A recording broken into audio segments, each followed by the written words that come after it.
coming on the air right now with that frantic search for two missing children in Pennsylvania, lost after deadly floodwaters swept away their mother and killed 4 other people. We'll take you live to Bucks County with what we're learning about that mission, and to Arizona, where it's so hot the pavement is burning the people who touch it.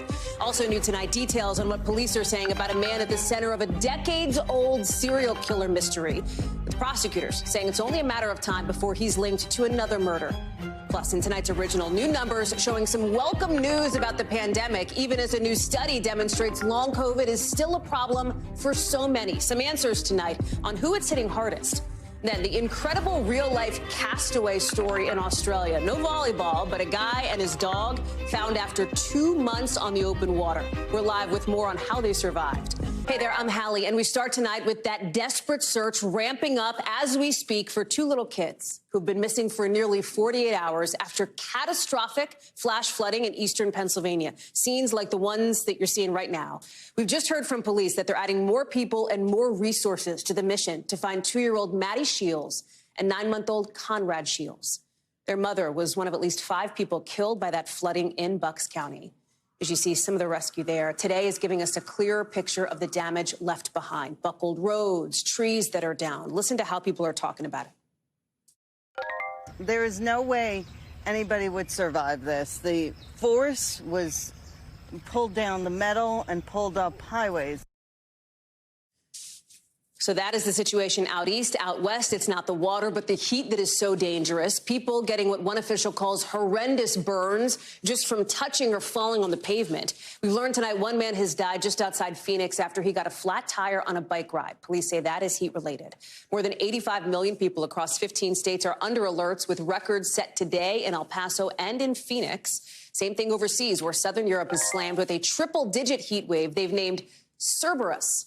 That's a mythical monster who's said to guard the gates of hell, to give you an idea of just how hot it is. Marissa Parra is live for us in Phoenix on that, with meteorologist Bill Cairns tracking air quality alerts affecting millions more of us. But I want to start with Emily Aketa in Pennsylvania, where in just the last 10 minutes or so, we've heard an update from police on these floods. And Emily, importantly, on the search for those 2 little kids. They are really trying to ramp up tonight and into tomorrow, right?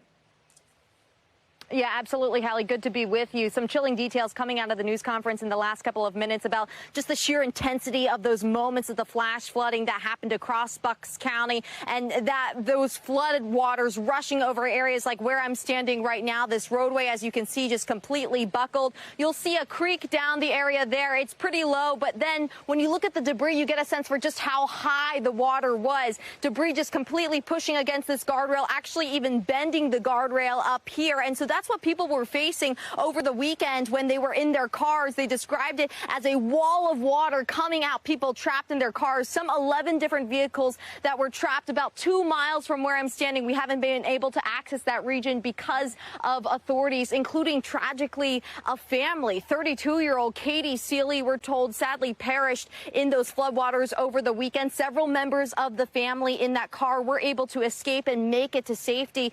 But 2 people, 2 young children, Matilda and Conrad, they were trapped, and now they're missing, according to authorities. They are multiplying their efforts today because we are seeing this brief relief, this reprieve from the downpour, the dangerous downpours. They're using drones, they're using canines, they're using helicopters. We're close to the Delaware River. They're using boats over there. We heard from a family representative, the father's brother-in-law, who held back tears as he thanked first responders for their continuing efforts. Take a listen here.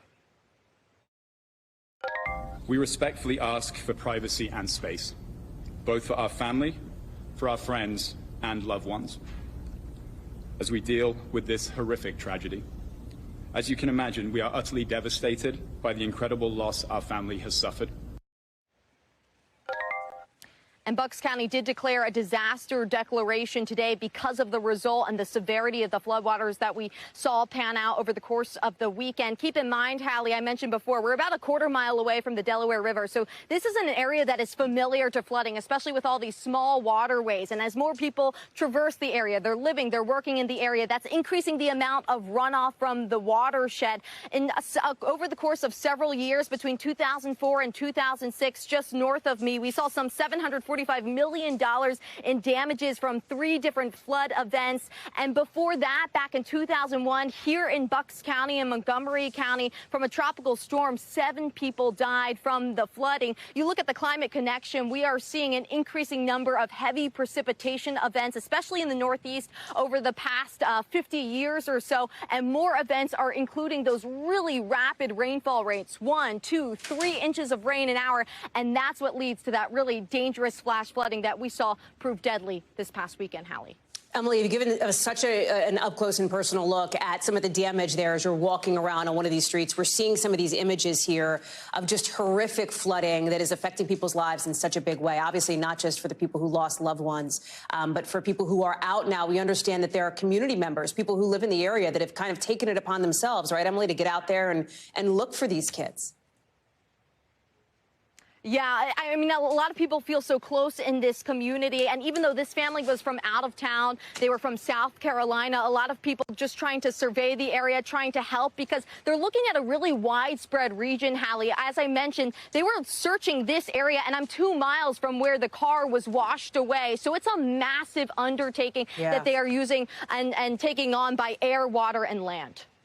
Emily Aketa live for us there in Bucks County. Emily, thank you so much. Let's get to Marissa Parra, who's in Phoenix, where it is not the water but the heat that is such a concern. Where you are, Marissa, a record streak now of 18 days in a row, breaking the record of the day before it because it is just so hot. It is so dangerous.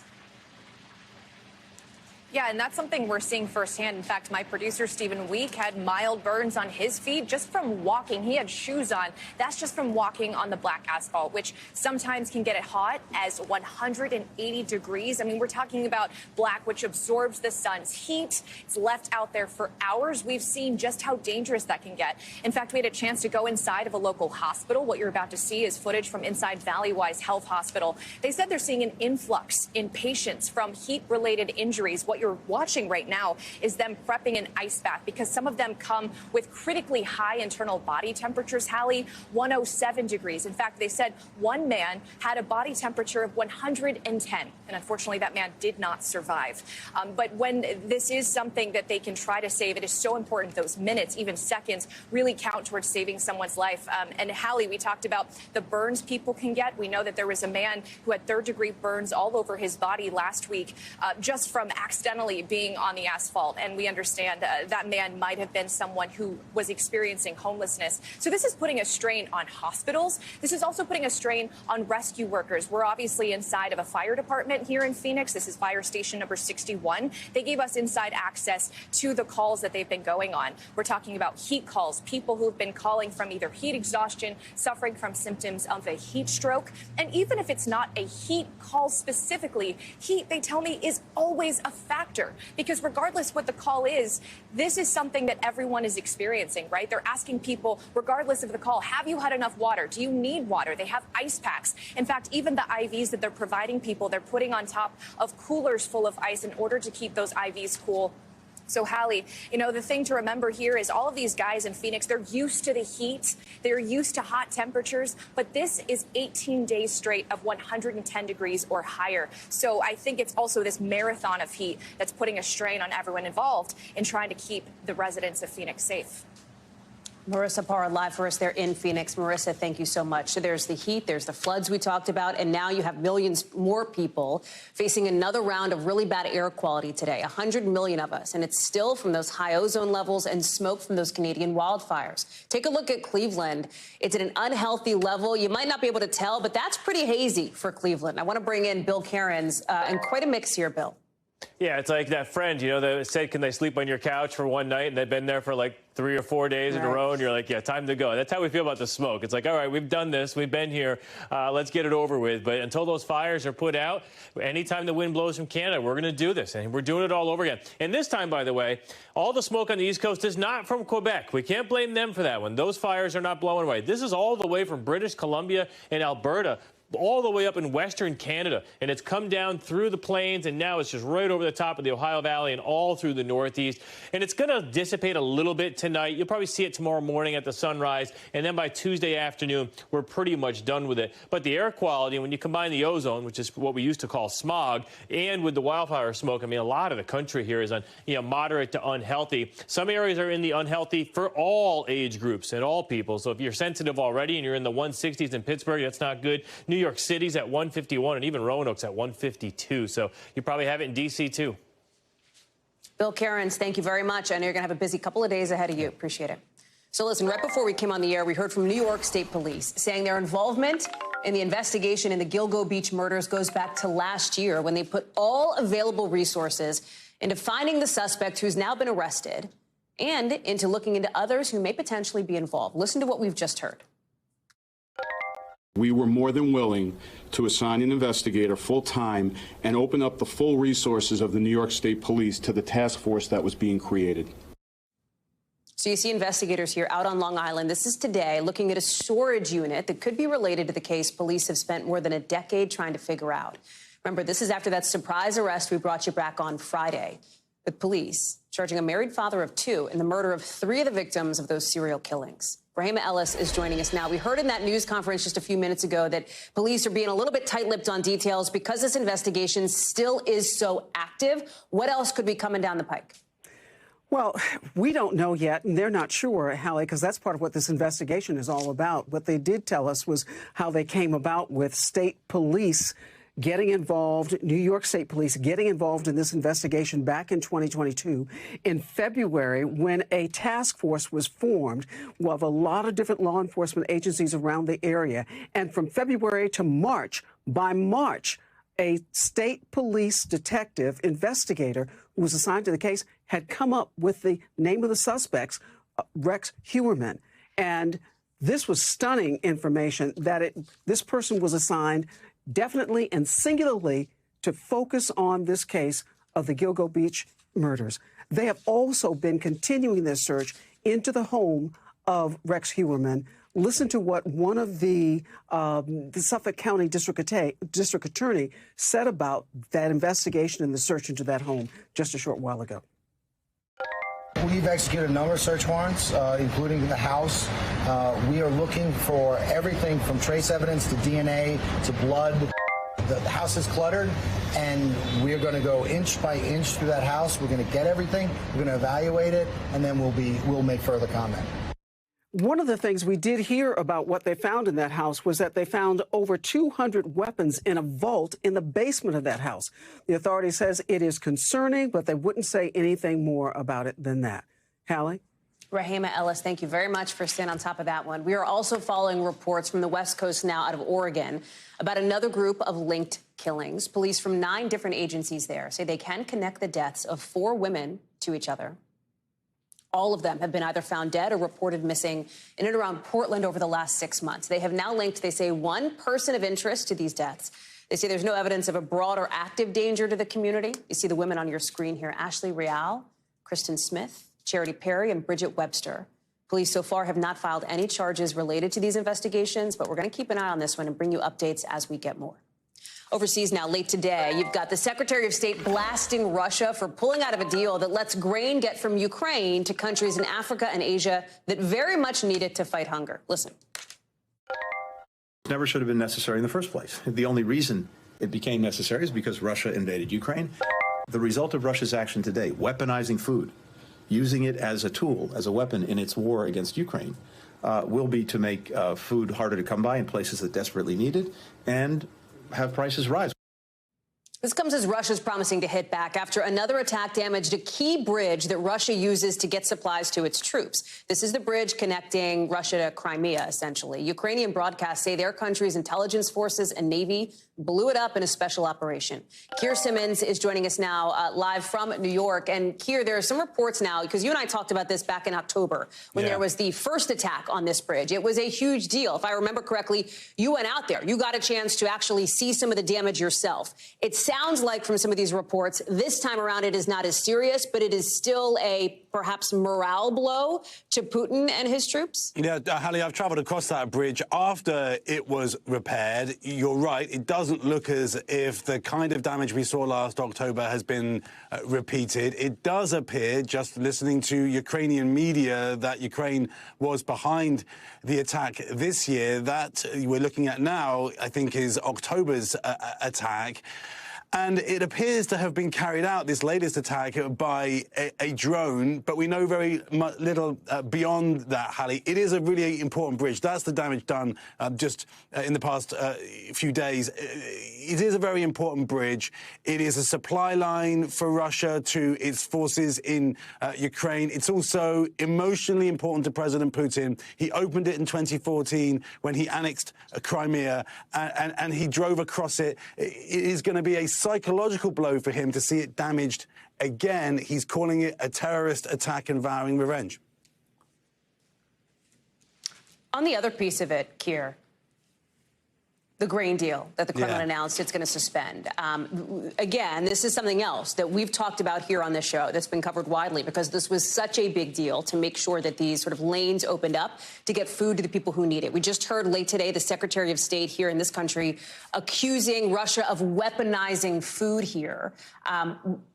What could change that? In other words, is there any scenario where Russia opens that pipeline back up? Yeah, well, what Russia is saying is it is claiming that the deal that was done hasn't been honoured. So it obviously has its own food that it wants to export, and it says that that hasn't happened in the way that it thought would. Now, of course, what you heard the Secretary of State saying there was, well, Russia, you're responsible for this whole thing. You invaded Ukraine. Right. So therefore, you can't really complain. Will there be a change? Russia is saying it needs a new deal. It needs a new commitment before it would be prepared to change that. As you mentioned, it's being accused, for example, by many in Europe of basically food blackmail. It's terrible that, of course, it's the poorest who are likely to suffer. Russia, and, well, you take this with a pinch of salt, I guess, Russia saying that food wasn't really reaching those countries. It's vitally needed, though, and there will be many, including in Turkey, President Erdogan saying, who are working now to try to get this deal done again. Keir Simmons, thank you very much for reporting on this and for staying on top of it, as always. Appreciate it. You bet. Let's take it to Manchester, New Hampshire now. You are getting a live look. You're about to be getting a live look at what's going down up there with speculation over a third party jumping into the 2024 race. Has some Democrats freaking out because they think it could cost them the White House. You're looking at a group here called No Labels. These are some of the leaders.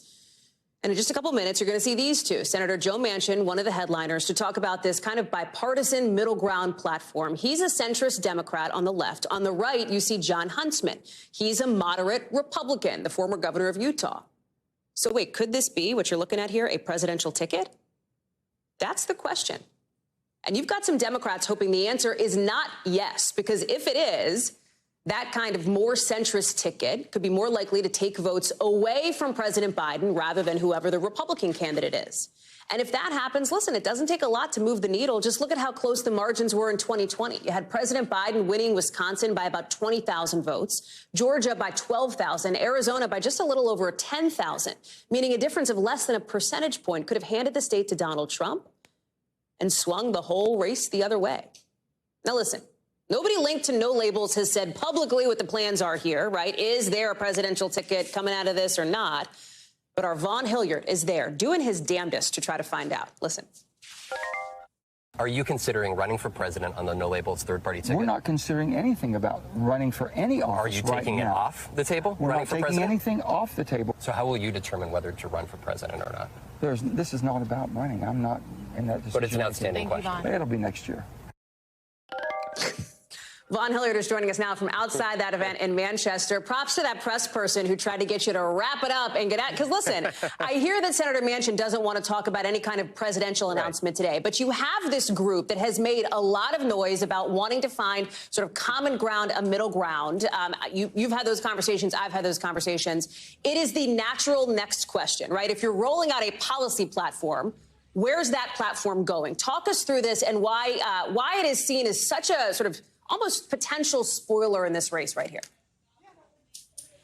Right. Let's make no mistake about this. It's not like Joe Manchin is just running around with a group that's raised a couple $1,000s. Their leader tells me that they have raised almost $70 million towards this effort to put forward a no-labels, bipartisan presidential ticket. This would be the most serious, well-financed third-party run for president in more than a century, Hallie. That is why this is so significant. And Joe Manchin, look, he is the moderate Democratic senator who has often bucked his party and has national name recognition. I want to let you hear, because I talked with Nancy Jacobson.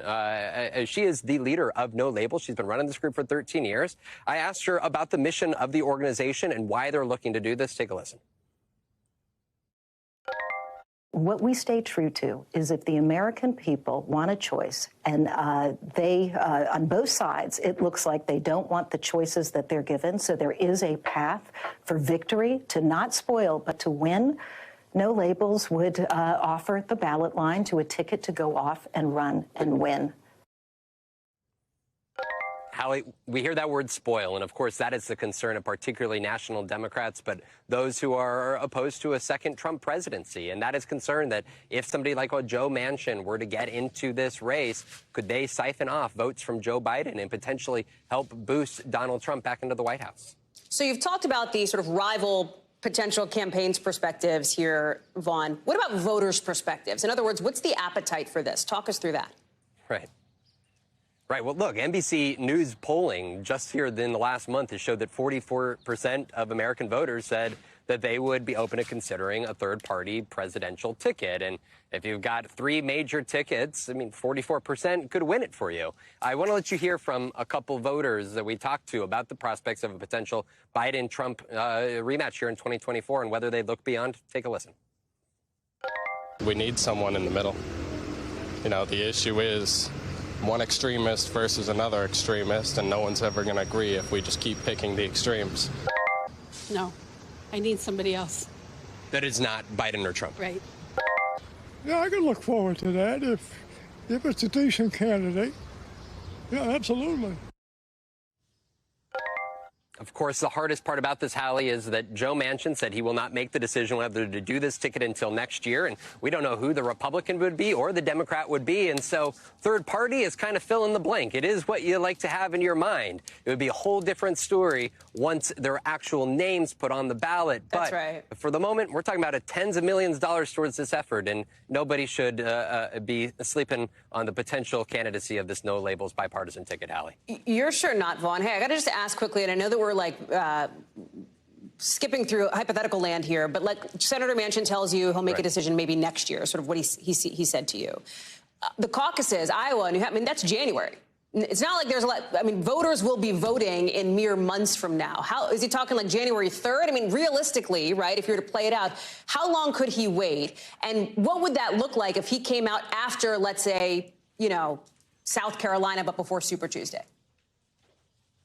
Right. Our great colleague Ben Camisar, Hallie, actually just checked with the West Virginia Secretary of State's office, and Manchin's kind of in a conundrum because he has to decide by January 27th next year whether he wants to run for re-election to the U.S. Senate. So that's kind of the timeline that Joe Manchin is working off of. But the No Labels Convention, it's not till next April. So the organization, they've got a little bit of time, and there are no primaries or caucuses, so it's very much on their own timeline, Hallie.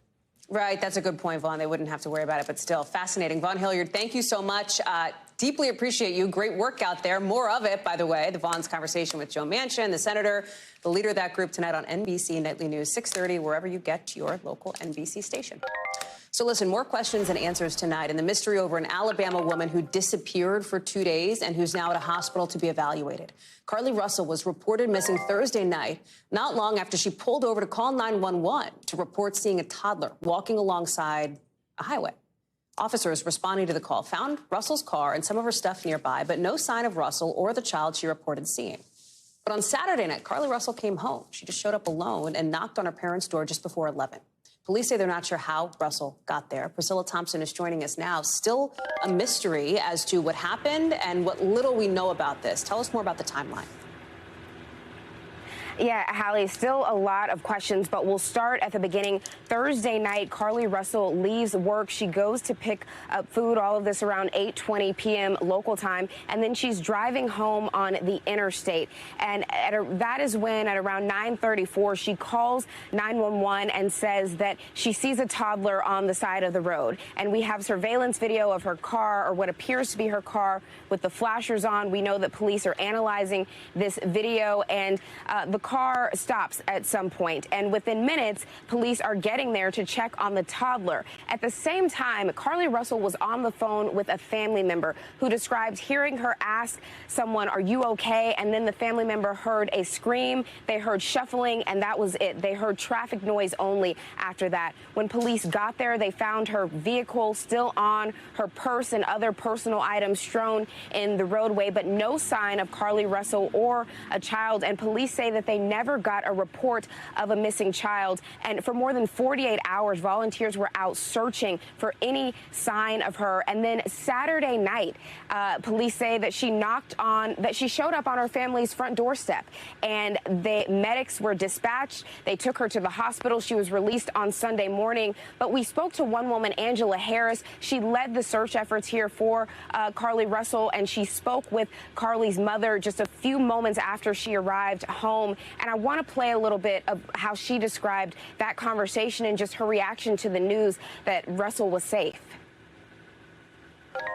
I'm so thankful that Carly is home safe. You spoke to this family moments after Carly came home. Right. What did they say? It was just kind of like a very emotional phone call. I just broke down and I said, "Is she okay?" And she said, I don't know, she seems to be okay. She just seems to be in shock. And so obviously folks here are very grateful to have her back, but there are still a lot of questions about where she was during that 48 hours and what exactly happened. Hallie? Priscilla Thompson, thank you very much for that update. Appreciate it. Coming up here on the show, studio executives warn the window for getting show productions running again is closing because of this actors' strike. What kind of collapse they think could happen, and what we're hearing from the unions. Plus, lawsuits settled in that Murdoch deadly boat crash case. What we're learning about it later on in our 5 Things.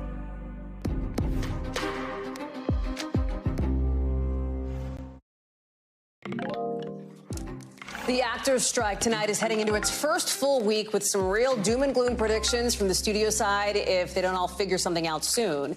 Those executives predicting they only have until Labor Day, they say, to get cameras rolling again, or else we could be looking at a ripple effect, messing up the sales and streams of most of 2024.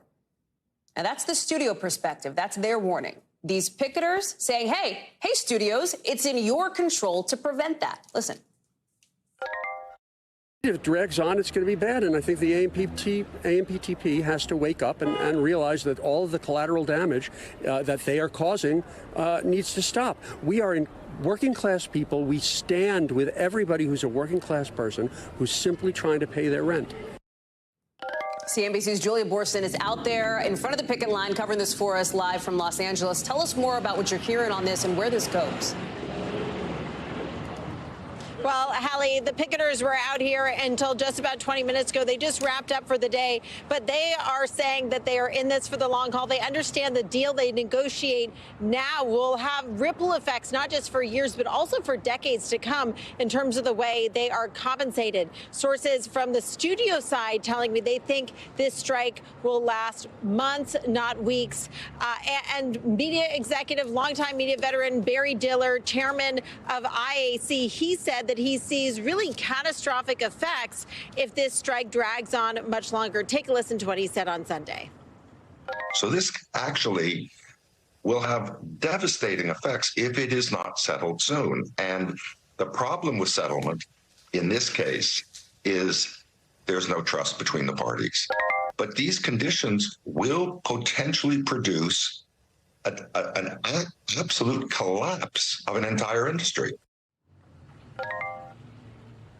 Diller outlining how if this is not resolved by say the end of the year, then people will be canceling their subscriptions, not just to streaming services, but also potentially to pay TV providers. And that'll mean when it comes to restarting production and when the strike does end, those media companies won't have so much money to do so. Hallie. Sure. Well, Julia Borston, thank you very much for that. Appreciate it.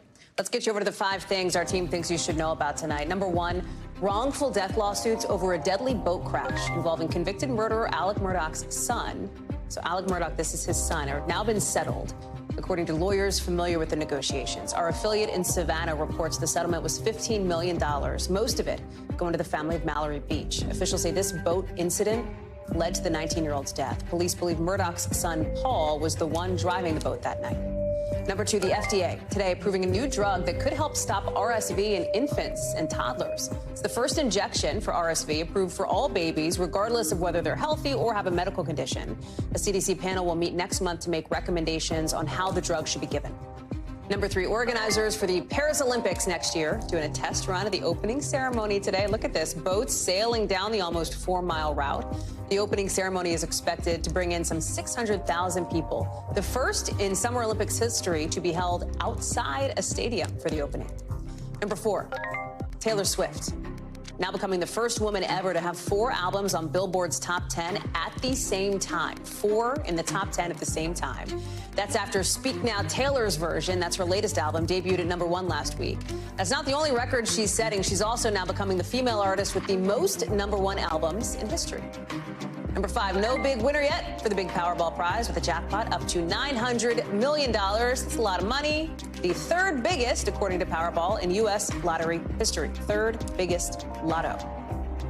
It's going to keep getting bigger until somebody wins. Maybe it'll be you. Probably not. Maybe, but nah. So tonight's original now with in-depth reporting on a topic we've been watching. And there is some perhaps welcome news tonight on the pandemic. People are no longer dying at an unusually high rate in this country. It's called something called excess mortality, right? It's sort of the number of deaths you typically expect versus how much we've actually been seeing. And you can see on this graph, it went way up in the pandemic. It is now back down to around pre-pandemic levels. But there are still so many people feeling the effects and living with long COVID, long a mystery. But a new study is telling us more about their symptoms and how they could be treated in the future. Dr. Akshay Sayal has more. Ever since Shamir Sweeney started experiencing harrowing symptoms 3 years ago, she's been looking for answers. There's not an answer to my pain. She's one of the estimated millions of Americans living with long COVID. Now the 3rd leading neurological disorder in the U.S., impacting 15% of those who get COVID. When we go to the doctor sometimes, we simply can't put into words because we've lost our words, right? Word association is difficult, and so many neurological issues that have come about because of long COVID. But after years of searching, doctors are finally getting some answers to what's happening in the body. Northwestern Medicine just released new findings using years of data that it says can help us better understand the biological causes of symptoms. Of the more than 1,800 patients tested, 85% of patients said their quality of life was worse.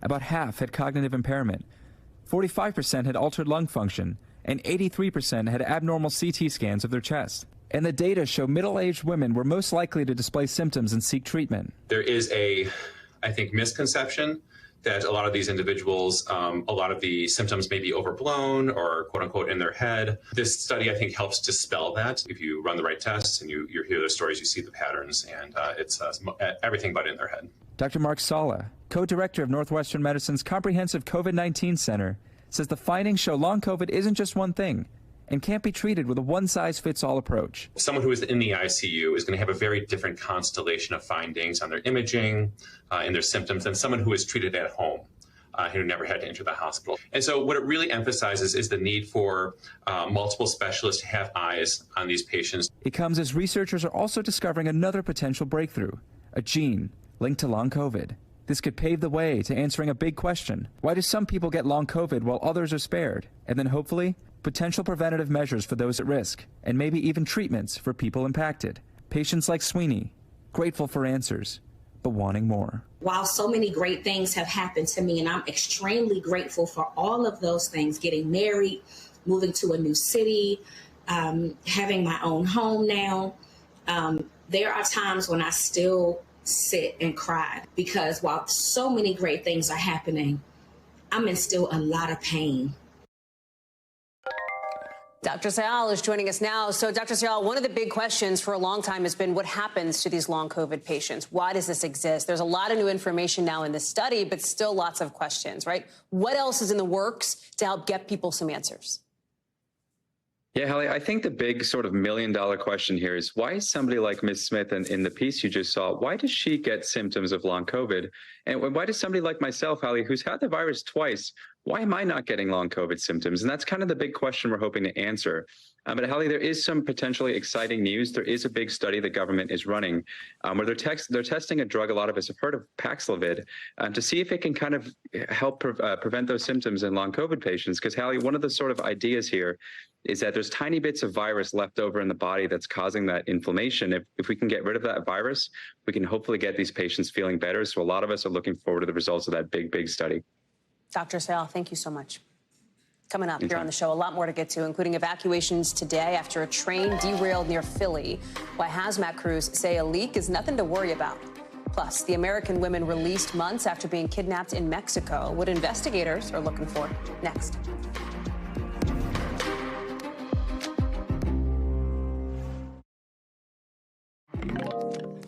The controversial so-called morality police in Iran are going back to patrolling the streets nearly a year after those huge protests there. You remember scenes like these, incredibly powerful images of women and girls cutting their hair, burning their hijabs at demonstrations. A lot of them making a statement by simply refusing to cover their hair in public. The moment that ignited that movement, the death of 22-year-old Mahsa Amini. She died in police custody after being detained over a dress code violation. Months and months and months into the protests, Iran quietly pulled back these morality police, in what seemed like a move to try to calm things down. Until now, things seem to be changing. Ali Arouzi has more. So Iran's much feared, much hated morality police are back on the streets, cracking down again after a 10-month or so absence after the death of Mahsa Amini, who was arrested by the morality police and died in their custody, sparking off massive nationwide deadly protests. Now, while those protests were going on, the morality police disappeared because there were just running battles going on between the people and the police. And not only were women not wearing the headscarf, but many of them were just burning them on the streets. But after the authorities in Iran crushed those protests with sheer brutality, the morality police didn't show up on the streets again. Instead, the authorities chose to enforce it through surveillance cameras. They would catch women on the streets not wearing a headscarf through surveillance cameras, and then they would be fined and they would lose sort of administrative abilities to do their banking, pay their phone bills, go on social media. But the authorities deemed that that really wasn't working, so they felt they needed to put the physical presence of the morality police back on the streets to force women and young girls to do what they don't want to do, wear a headscarf. Now, so far they've tried to enforce it, but with humiliating laws. So it's a very different situation in Iran. Women are determined, so many women are determined not to wear the headscarf anymore, and there is going to be more renewed tension between the authorities and the regular people as that gulf of understanding just keeps growing and growing between the population and the ruling authorities. Our thanks to Ali Arouzi for that reporting. NBC News covers hundreds of stories every day, and because you couldn't possibly read or watch or listen to them all, our bureau teams have done it for you. This is what they tell us is going down in their regions in a segment we call The Local. Out of our Western Bureau, the FBI says a woman from California kidnapped in Mexico last year is finally home safe. Surveillance video captured the moments that she was forced into a vehicle. You see it here. She was walking her dog. And officials say held captive for something like 8 months. It's not clear why she was released now, but the FBI said it was constantly working to try to secure her freedom. You see that moment here. Somebody gets out. The Bureau is still looking for information on the identities of her captors. Out of our Northeast Bureau, a freight train derailed near Philadelphia this morning, forcing some folks there to evacuate for a little bit. More than a dozen cars went off the tracks. Police say something was leaking from at least one of the cars, but it was silicone pellets, so not a threat. Hazmat crews said no chemicals spilled anywhere else either. And out of our Southern Bureau, Florida neighborhood is dealing with an invasion of rabbits, lionhead rabbits. They're in Fort Lauderdale. They've taken over the streets of one neighborhood. They're descended from a bunch of rabbits apparently let loose by an illegal breeder a few years ago. People who live there are now trying to raise tens of thousands of dollars to get a rescue group to capture, neuter, vaccinate, and then rehome all of these rabbits. They're everywhere.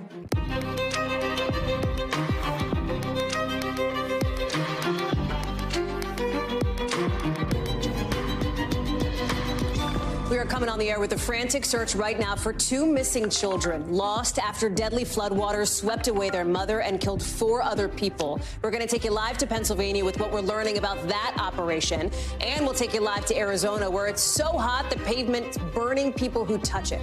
Also tonight, Ukraine launching its second drone strike on a key bridge in the region. Vladimir Putin calling it a terrorist act as the Russian leader threatens to basically change up the way people around the world get food. The new reaction to that from the Secretary of State.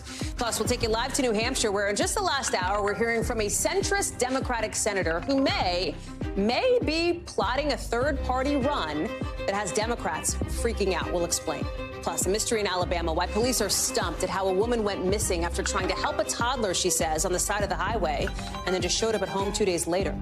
And why Iran's controversial morality police are back on the streets nearly a year after those scenes of women burning their hijabs captured the world's attention. We've got a report on that later on in the show. Hey there, I'm Hallie, and we're starting tonight with that desperate search ramping up for 2 little kids missing for nearly 48 hours after catastrophic flash flooding in eastern Pennsylvania. We're talking about scenes like the one that you're seeing. We have just heard from police in the last hour or so that they are adding more people and more resources to the mission to find 2-year-old Maddie Shields and 9-month-old Conrad Shields. Their mother was one of at least 5 people killed by these floods in Bucks County, with today giving us a clearer picture of the damage left behind. Buckled roads, downed trees. Here's how one woman describes it. There is no way anybody would survive this. The force was pulled down the metal and pulled up highways. Out west, it's not the water, but the heat that's so dangerous, with people getting what one official calls horrendous burns just from touching or falling on the pavement. We've learned tonight one man died just outside Phoenix after he got a flat tire on a bike ride. Police say that's heat-related. With more than 85 million people across 15 states under these alerts, records today in El Paso and Phoenix. Same thing overseas, where Southern Europe is getting slammed with a triple-digit heat wave they've named Cerberus. That's a mythical monster said to guard the gates of hell, to give you an idea of how brutally hot it is. Marissa Parra is live for us in Phoenix on that. Meteorologist Bill Cairns is tracking air quality alerts affecting millions more of us. But I want to start with Emily Aketa in Pennsylvania, where we've gotten an update from police on these floods and on this search for those children. Emily. Hey there, Hallie. Well, you can see the mounting cleanup process that will have to get underway behind me. But right now, the chief priority is locating those 2 very young children. As you mentioned, a 9-month-old boy, a 2-year-old little girl, after just the dangerous and deadly flash floodwaters inundated the cars, about 11 cars 2 miles from where I'm standing. And you can see what that flash flooding did to nearby roadways here in Bucks County, completely buckled, literally picking up slabs of roadway and pushing it, bending the guardrails, toppling power lines. It's just an absolutely tangled mess. And right now they are multiplying those search efforts for the 2 young children, finally, because we've got this brief relief from the rain. So they have deployed drones. They have dogs out and about, people on foot. They have boats on the Delaware River, and they're using underwater technology as well, sonar technology, all in an attempt to bring home little Maddie and Conrad Shields to their family. Tragically, their mother, 32-year-old Katie Seeley, died in that flash floodwater. Several family members in that car. They had been driving to a barbecue when the floodwaters rise at an incredible rate. Officials describing it as a wall of water coming at them. Several family members had actually made it to safety, but the mother perished, and now they are searching for those 2 young children. We heard from a family spokesperson earlier today who you could tell was fighting back tears as they shared this statement. Take a listen. We respectfully ask for privacy and space. both for our family, for our friends, and loved ones, as we deal with this horrific tragedy. As you can imagine, we are utterly devastated by the incredible loss our family has suffered. And the Army Corps of Engineers will point out that the Delaware River has a unique history of flooding. We're about a quarter mile from that river. But some other unique challenges to this area are the narrowness of the creeks, because when you start thinking about the more than 5 inches of rain this area was pounded by, some reports of 7 inches of rain over the course of 24 hours or so, there's nowhere for the water to go. And so it rises. And that's what happens here as it just completely washes out the roadway, creating this massive cleanup process. And now a very urgent search for those 2 young children, Hallie. Emily Aketa, thank you very much. Live for us there in Bucks County. I want to take you out west now to Phoenix, where Marissa Parra is there. A record streak in the city you're in, 18 days in a row, breaking records for high temperatures here. Yeah, and it's certainly putting a strain on hospitals. It's putting a strain on rescue workers. I want to start first with the hospitals because we had a chance to go inside of an emergency room just the other day. This is Valleywise Health Hospital that you're about to see in just a moment. And what they told me is they're having to use overflow because they're getting so many patients with some sort of heat-related illness or injury. So what you are watching right now is medical staff prepping an ice pool, an ice bath, if you will. And that is just protectively because they're seeing so many patients in need of it. We're talking about internal body temperatures of 107 degrees, which is something that, by the way, if they treat fast enough, at least they have a hope of saving someone. But unfortunately, just a few days ago, they had someone with 110 degrees. That man did not survive. They're also finding people with just general heat exhaustion connected to IVs. We saw them dizzy with that heat exhaustion, as well as burns. We know that there have been an increased number of patients with different varying degrees of burns. The Phoenix Fire Department, where we are right now, says they have transported several patients with third-degree burns, including one man. He had it all over his body from being on the asphalt. And by the way, when that asphalt heats up hot enough, it can get upwards of 180 degrees. It only takes seconds to get third-degree burns to that degree, Hallie. So this is something that firefighters themselves are also having to battle when it comes to this heat, keeping their equipment cool. Of course, you know, when they're distributing IVs, they have to keep those IVs cool as well. So they're putting them in coolers full of ice. They bring extra water, extra ice with them wherever they go. And then you can only imagine what it is like fighting a fire with all of that equipment. And, of course, the heat from the fire. So we understand, actually, we had a chance to see it for ourselves. There's an ice bath in the room that we're in right now that some of those firefighters dip into after a particularly grueling call. And Hallie, all of this on this 18th day of 110-degree plus temps. So remember, this is a heat marathon here. They may be used to high temps like this, but it's just day after day. And Hallie, here's the thing. Tomorrow, if this happens again, which they're expected to, it will break the consecutive record from almost 50 years ago. And it's not expected to cool down until this weekend. Marissa Parra, thank you so much for that. Appreciate it. So we've got the heat, we've got the flooding. There's also, for millions of people, bad air quality today. You can see Pittsburgh, I think we're about to show you a live look at. You can see how hazy it is there. That's part of the issue, those ozone levels, some of those Canadian wildfires, too. Let me bring in Bill Cairns for more on that. When does it go away, Bill?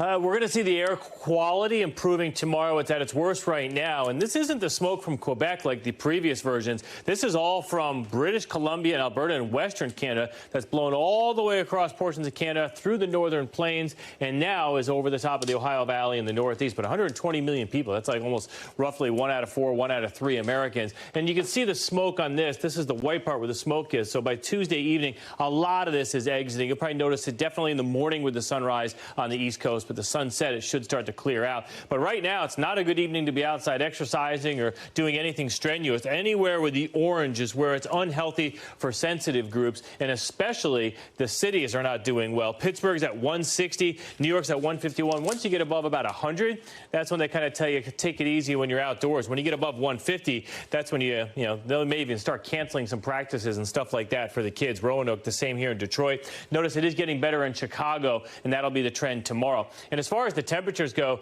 Phoenix is at 115 currently, as we just showed you where Marissa was doing, and then 113 in Vegas, so still brutally hot. Normally, it should be about 105 to 107, so yes, it should be hot, but it shouldn't be this hot. And the next 3 days in Phoenix, 117, 116, 115, and there's the cool down until 113 by the time we get to Sunday. Wow. Woo, party in the streets, right? So, yeah, so we're going to slowly get there, but we will break some more records. We're now seeing excessive heat warnings extended into areas like Little Rock, and tomorrow could be near 100 in Birmingham.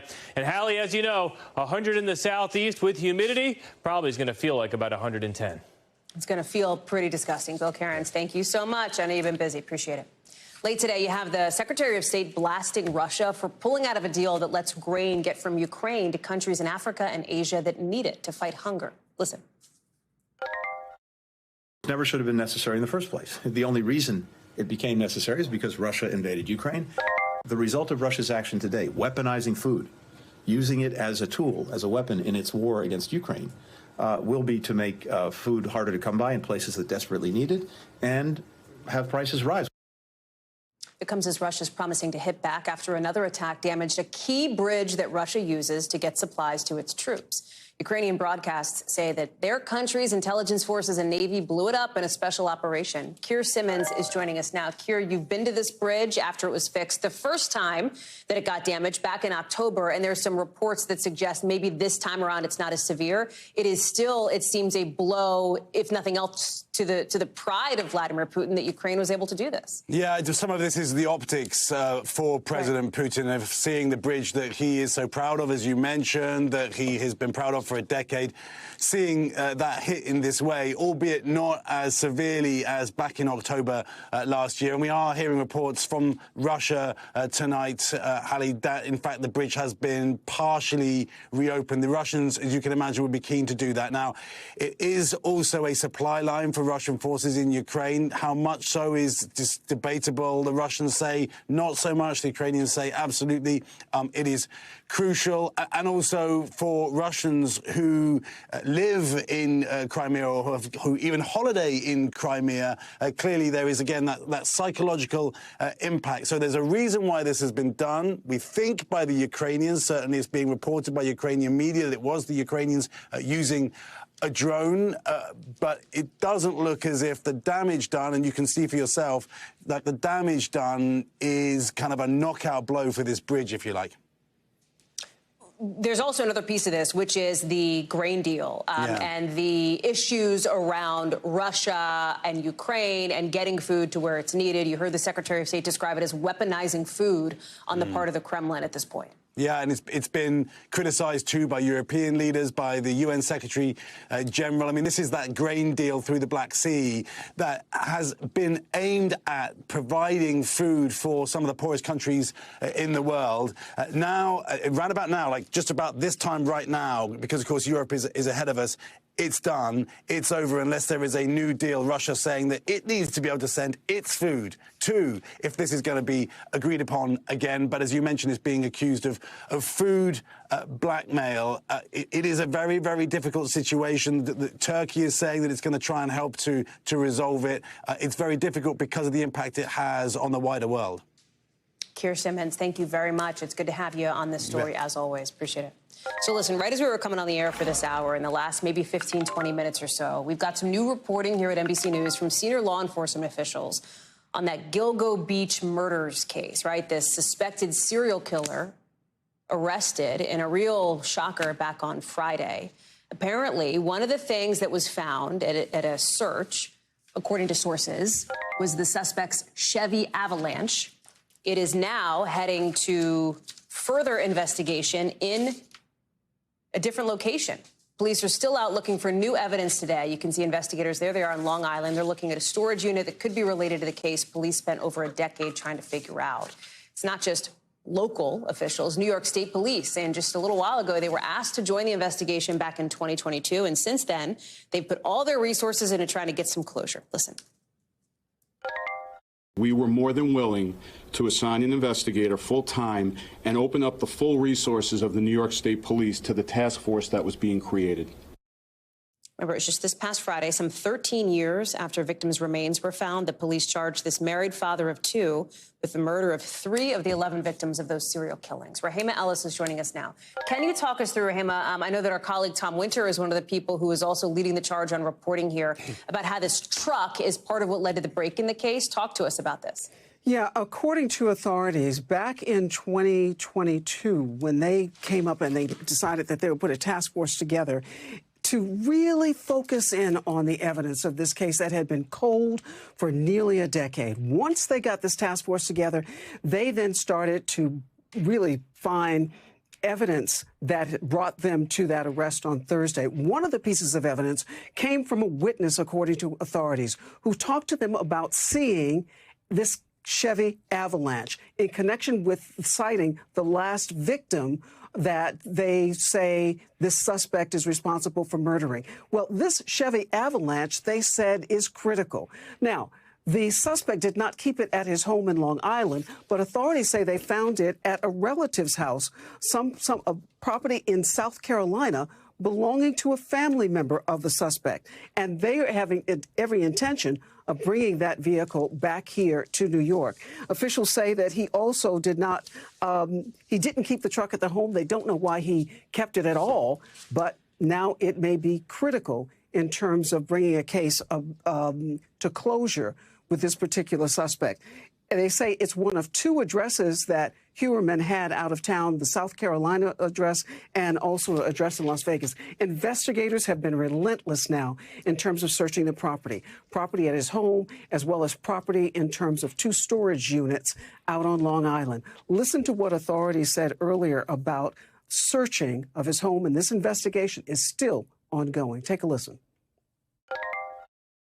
We've executed a number of search warrants, including the house. We are looking for everything from trace evidence to DNA to blood.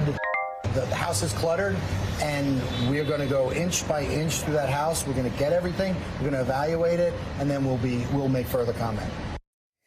They're leaving no stone unturned in all of this investigation. And one of the things authorities said that they uncovered at the home of the suspect is they say over 200 weapons were found in a vault in a basement of that Long Island home. Now, as far as what we're hearing from the suspect who's being held without bail, his attorney says his client is innocent. In fact, I think we have a full screen that we can show you of him saying something to the effect that his client has said to him that he did not do this. He is innocent of this, and that they are going to fight as hard as possible to prove that he had nothing to do with this. He says that the government decided to focus on him despite more significant and stronger leads. We're looking forward to defending him in a court of law before a fair and impartial jury of his peers. Hallie? Rahima Ellis, thank you very much. Lots of incoming on this one again today. Appreciate it. We're also following reports out of Oregon about another group of linked deaths. Police from multiple agencies there say they can connect the deaths of 4 women to each other. All of these women either found dead or reported missing in and around Portland over the last 6 months. Police say they've linked one person of interest to all 4 deaths. They say there's no evidence of an active danger to the community, but this comes just weeks after officials in Portland warned people not to speculate about a potential serial killer. You see the women on your screen here: Ashley Real, Kristen Smith, Charity Perry, Bridget Webster. Police haven't filed any charges connected to these investigations, but we're going to bring you any updates as we learn more. So listen, right now in Manchester, New Hampshire, there is speculation over the possibility a third party could jump into the 2024 race. Speculation that has some Democrats freaking out because they think it could cost them the White House. Look at some of the headliners tonight. As we speak, actually, at an event for a group called No Labels, talking about a kind of bipartisan middle ground platform. That's Senator Joe Manchin, of course, from West Virginia. He's a centrist Democrat. He's there alongside John Huntsman, a moderate Republican, and the former governor of Utah. So could that be a presidential ticket? Maybe as a third party challenge. That is the question. And you've got some Democrats hoping that the answer is not yes, because if it is, that kind of middle ground ticket might be more likely to siphon voters away from President Biden as compared to whoever the Republican candidate is. And it wouldn't take a lot of voters to be siphoned to move the needle much, right? Look at how close the margins were back in 2020.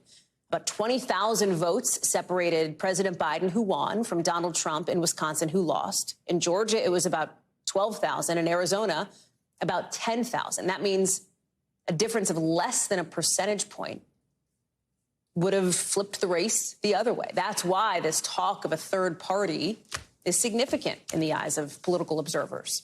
Nobody linked to No Labels has said publicly yet what its plans are, like 2024 or what, but Vaughn Hilliard is out there. He's doing his damnedest to try to figure it out. Listen to Vaughn. Are you considering running for president on the No Labels third-party ticket? We're not considering anything about running for any office. Are you taking it off the table? We're running not for taking president? anything off the table. So how will you determine whether to run for president or not? This is not about running. I'm not in that decision. But it's an outstanding question. It'll be next year. It'll be next year. Kind of has to be, because the election's next year, Vaughn, right? And he's got to make a decision about what his political future is. That's what's so interesting here, because this is not some sort of fringe group with no money, as you've made the point, that's coming out and saying, hey, like, this is sort of our common sense policy platform. They're well-funded, and I will tell you that in my conversations, it comes up when I'm talking to Democrats, what No Labels is doing here. Right, and Joe Manchin, you know, you can make the argument that he is the most influential U.S. senator in the Congress right now. Joe Manchin has rankled Democrats, and right now, I mean, you heard him say that. Next year, he'll make this decision about whether to run as a third-party, No Labels candidate. I mean, that is just putting out the threat to Democrats just that much further here. But No Labels, it's not nothing. They've got about nearly a $70 million operation going right now. They intend to be on the ballot in all 50 states. They have a convention in Dallas next April where they could announce that potential Republican-Democrat ticket. This is a big operation. I want to let you hear from the leader of the group who has been running the organization for 13 years. But as you said, this is the first time they're mulling potentially a presidential ticket. Take a listen. What we stay true to is if the American people want a choice, and they, on both sides, it looks like they don't want the choices that they're given, so there is a path for victory, to not spoil, but to win. No Labels would offer the ballot line to a ticket to go off and run and win. This could be a real player if they, in fact, they do go forward with this plan, Hallie. If you look at favorability ratings for both President Biden and former President Donald Trump, who is, of course, the front runner on the Republican side of the ledger here in the race for 2024, they're not as high as I think either campaign would like to see that. Does that suggest that there might be a lane, if not a winning lane, then at least a lane for a third-party ticket here? Right. NBC News' own polling showed that 70% of American voters don't want Joe Biden to be running for office again. 60% don't want Donald Trump to be running for office again. 44% said they'd be open to a third-party ticket. Take a listen to just a few of the New Hampshire voters here we met here today on the ground. We need someone in the middle. You know, the issue is one extremist versus another extremist, and no one's ever going to agree if we just keep picking the extremes. No, I need somebody else. That is not Biden or Trump. Right. Yeah, I can look forward to that if it's a decent candidate. Yeah, absolutely. Of course, Hallie, so much of this would come down to who, because right now, just the idea of a third-party candidate, a lot of voters, as you just heard, are open to it, but that could all very well change once actual names and actual humans were placed on that ticket. Right. The humans matter. Vaughn Hilliard live for us, as you will be for much of the 2024 season outside of St. Anselm's. Vaughn, thank you so much. Great interview. Catch more of it.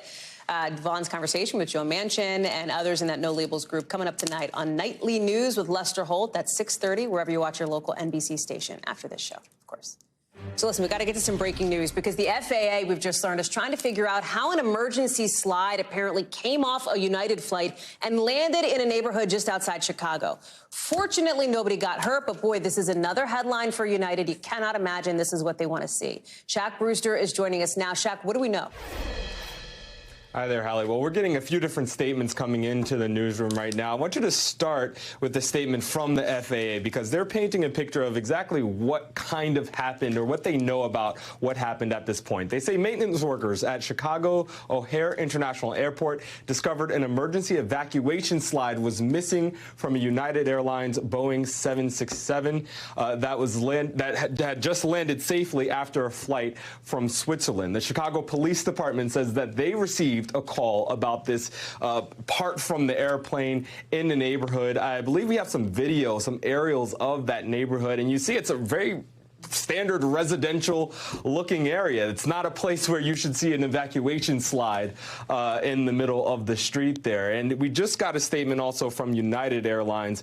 They say they immediately contacted the FAA and are working with their team to better understand the circumstances around this matter. What do we know about that flight, Hallie? We know that there were about 165 people on board. That includes 155 passengers.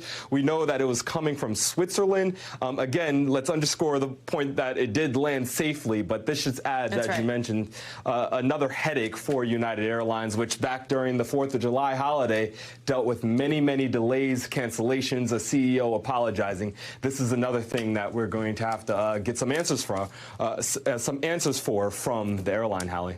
Yeah, that's for sure. And Shaq, I don't know if you can answer this question, but if we can go back to that video of the neighborhood, like for context, emergency slides are fairly big, right? I mean, they've got to be big enough to hold a person. They've got to be big enough to get you from the plane down to the ground there. I mean, I don't know where it, obviously this video, as you said, was taken after that slide got removed, but it's not a tiny piece. No, it's not a tiny piece. And, you know, that video, you can't really see it there, and it might have been removed by the time our affiliate got there. But I did see some still images. And, I mean, the best way to think about it is if you just think about like a bounce house when it deflates. That was how big it was. It was just, it took up a lot of space. It was clearly was not supposed to be where it is. And as that picture zooms out right now, you see this is a residential area. So you almost want to say, fortunately, it landed near someone's driveway rather than, let's say, on a highway or something where it could have been a little bit more dangerous. But a lot of questions and a lot of investigation that the FAA will have in the days and months to come, Hallie. Shaq Brewster, thank you very much for that. Appreciate it. Coming up here in the show, how a dog helped police in Pennsylvania catch that escaped inmate who'd been on the loose for more than a week. Plus, there may be another option for people trying to slow down the progression of Alzheimer's. And it might be a better option than the one already approved. We'll explain coming up.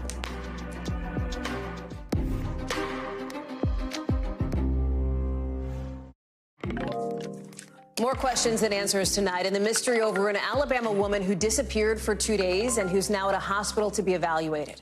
Carly Russell was reported missing Thursday night, not long after she pulled over to call 911 to report seeing a toddler walking along the side of a highway. Officers responding to the call found Russell's car and some of her things nearby, but no sign of Russell or the child that she said she saw.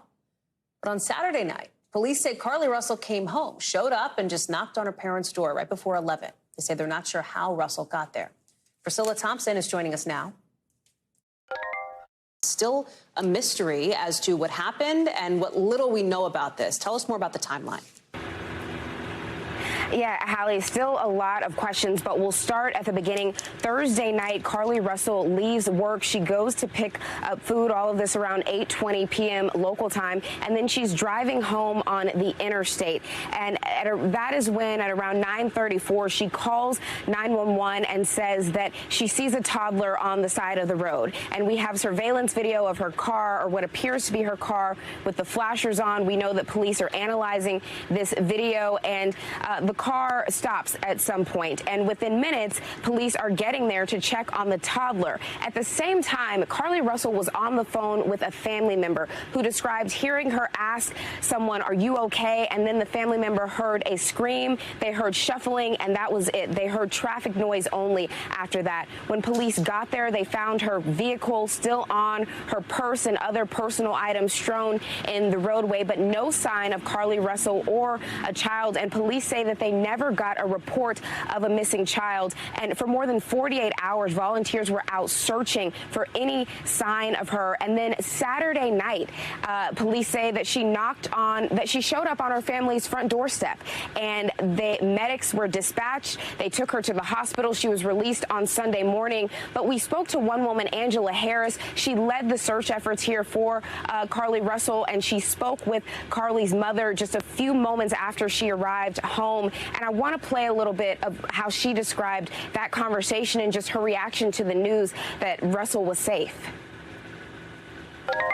I'm so thankful that Carly is home safe. You spoke to this family moments after Carly came home. Right. What did they say? It was just kind of like a very emotional phone call. I just broke down and I said, "Is she okay?" And she said, I don't know, she seems to be okay. She just seems to be in shock. And so obviously folks here are very grateful to have her back, but there are still a lot of questions about where she was during that 48 hours and what exactly happened. Hallie? Priscilla Thompson, thank you very much for that update. Appreciate it. Let's get you over to the 5 things our team thinks you should know about tonight. Number 1, wrongful death lawsuits over a deadly boat crash involving the son of convicted murderer Alec Murdaugh. Those are now settled, according to attorneys. You'll remember that incident led to the death of 19-year-old Mallory Beach. Police believe Murdaugh's son, Paul, was the one driving that night. This was one of many issues the once prominent legal family in South Carolina had been at the center of. Number 2, a barking dog helping police in PA catch that escaped inmate we've been telling you about after he'd been on the loose for 10 days. Police apparently got a tip from locals who heard the dog and went to see what was up. When they got there, they found a man who they recognized as the inmate who escaped. They called police right away. Police say he finally made a mistake that led to him being caught. See that picture? Number 3, it looks like an experimental Alzheimer's drug is outperforming one that was just approved by the FDA. This is according to results from a clinical trial in which Eli Lilly's drug helped slow down decline in patients who have the early stages of Alzheimer's. The issue? It may come with more serious side effects. Eli Lilly says it filed for approval in the U.S. and hopes to hear from the FDA by the end of the year. Number 4, it looks like Taylor Swift has the Midas touch. She's now the first woman ever to have 4 albums on the Billboard's top 10 at the same time. That's after Speak Now, Taylor's version, debuted at number 1. She also set a different record. She's the female artist with the most number 1 albums in history. When we come back, mysterious object washing up on the shores of an Australian beach that has officials saying hands off. Plus, doctors finally getting some answers on what long COVID is doing to people's bodies. It's next in our original.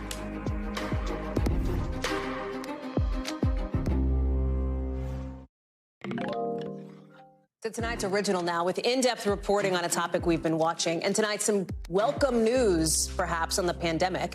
People are no longer dying at an unusually high rate in this country. Obviously, that had happened during the pandemic. There's this thing they measure called excess mortality. You can see on this graph, it went way up during the waves of the pandemic. It is back down now, but there are still so many people feeling the effects and living with long COVID, even post-pandemic. A new study is out telling us more about their symptoms and how we might be able to treat them in the future. Dr. Akshay Syal has more. Ever since Shamir Sweeney started experiencing harrowing symptoms 3 years ago, she's been looking for answers. There's not an answer to my pain. She's one of the estimated millions of Americans living with long COVID. Now the 3rd leading neurological disorder in the U.S., impacting 15% of those who get COVID. When we go to the doctor sometimes, we simply can't put into words because we've lost our words, right? Word association is difficult, and so many neurological issues that have come about because of long COVID. But after years of searching, doctors are finally getting some answers to what's happening in the body. Northwestern Medicine just released new findings using years of data that it says can help us better understand the biological causes of symptoms. Of the more than 1,800 patients tested, 85% of patients said their quality of life was worse.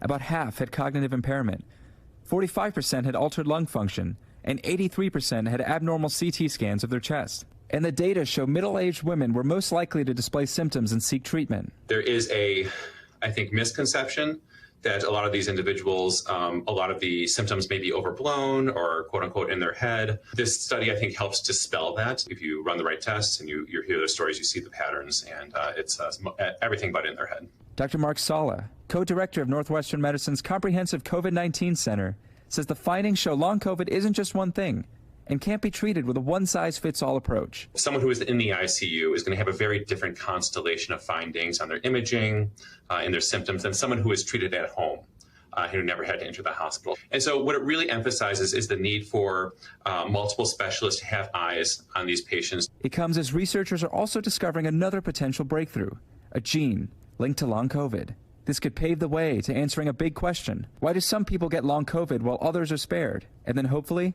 potential preventative measures for those at risk, and maybe even treatments for people impacted.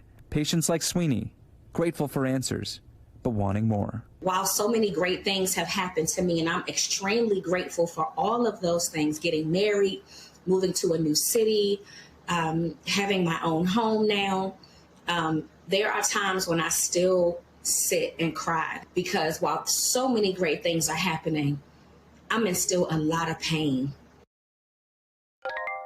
So, Dr. Sayal, one of the big questions for a long time has been what happens to these long COVID patients? Why does this exist? There's a lot of new information now in this study, but still lots of questions, right? What else is in the works to help get people some answers? Yeah, Hallie, I think the big sort of million-dollar question here is why is somebody like Ms. Smith in the piece you just saw, why does she get symptoms of long COVID? And why does somebody like myself, Hallie, who's had the virus twice, why am I not getting long COVID symptoms? And that's kind of the big question we're hoping to answer. But Hallie, there is some potentially exciting news. There is a big study the government is running where they're testing a drug a lot of us have heard of, Paxlovid, to see if it can kind of help prevent those symptoms in long COVID patients. Because Hallie, one of the sort of ideas here is that there's tiny bits of virus left over in the body that's causing that inflammation. If we can get rid of that virus, we can hopefully get these patients feeling better. So a lot of us are looking forward to the results of that big study. Dr. Sayal, thank you so much. Coming up here on the show, studio executives warn the window for getting shows back up and running again is closing because of this actors' strike. What kind of collapse they predict could happen and what the picketers are saying about it. Plus, the big celebrity defending Kevin Spacey in court today. Coming up.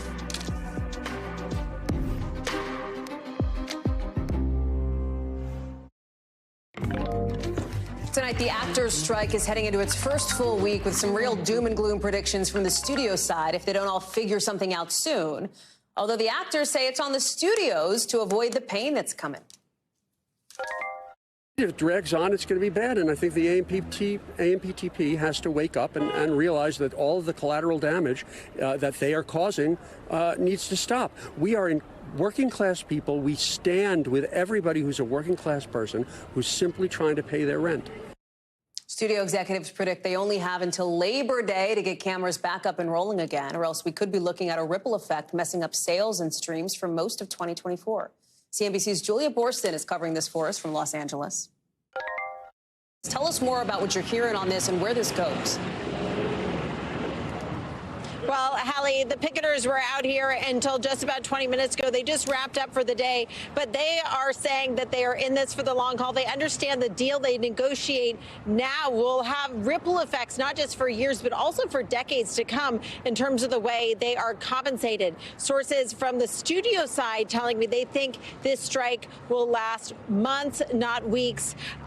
And media executive, longtime media veteran Barry Diller, chairman of IAC, he said that he sees really catastrophic effects if this strike drags on much longer. Take a listen to what he said on Sunday.